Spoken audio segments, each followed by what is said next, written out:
Honeymoon వివాదంతో ఓ పెద్ద భార్యాభర్తల గోల కాస్త బెంగుళూరు నవదంపతుల ఆత్మహత్య కేసులో కొత్త విషయాలు వెలుగులోకి వచ్చినాయి. అత్త ఒత్తిడితోనే పెళ్లికి అంగీకరించిందంట కూతురు గానవి. లగ్జరీ వెడ్డింగ్ జరిగింది. కోట్ల కోట్లు ఖర్చు పెట్టారు. అయినా కూడా అమ్మాయికి మాత్రం ఇంకొక అబ్బాయితో ఆల్రెడీ అనుకుంది. ఈ తల్లి ఒత్తిడితో పెళ్లి చేసుకుంది కానీ ఏమాత్రం సంతోషంగా లేదు. భర్తతో కలిసి హనీమూన్కి వెళ్తే సెట్ అయిపోతుందంటే హనీమూన్కి వెళ్ళినప్పుడు అబ్బాయితో మాట్లాడుతున్న విషయాన్ని అబ్బాయి పెళ్లి కొడుకు గుర్తుపట్టి ఏంటని అడిగితే ఇది అని అసలు విషయం చెప్పింది. ఆ పైన నీతో నేను కాపురం చేయనని చెప్పేసింది. 10 రోజుల పాటు టూర్ అనుకున్నది కాస్త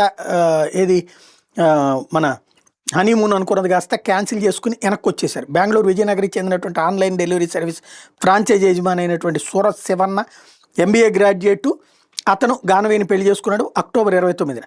అయితే ఈ పెళ్లి గానవేకి ఇష్టం లేకపోవడం, తన అత్త బలవంతం చేయడంతోనే ఆమె ఈ పెళ్లికి అంగీకరించిందని కుటుంబ సభ్యులు చెప్పుకొచ్చారు. పెళ్ళైన కొన్ని రోజులకే 10 రోజులు హనీమూన్ ట్రిప్ కోసం శ్రీలంకకు వెళ్ళారు.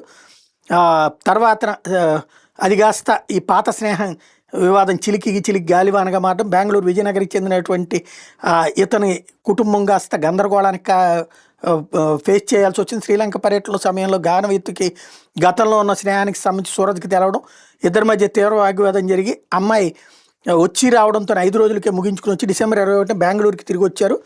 పెద్దలు రాజీ కుదుర్చుతున్నా కూడా అవలేదు. అమ్మాయి సూసైడ్ చేసుకుంది.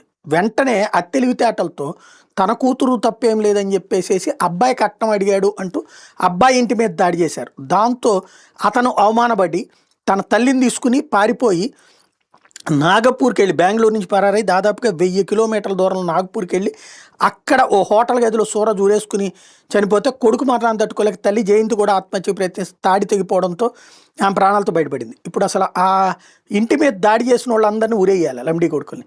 ఇష్యూ తెలిసి కూడా కావాలని డైవర్ట్ చేసేటటువంటి వాళ్ళని.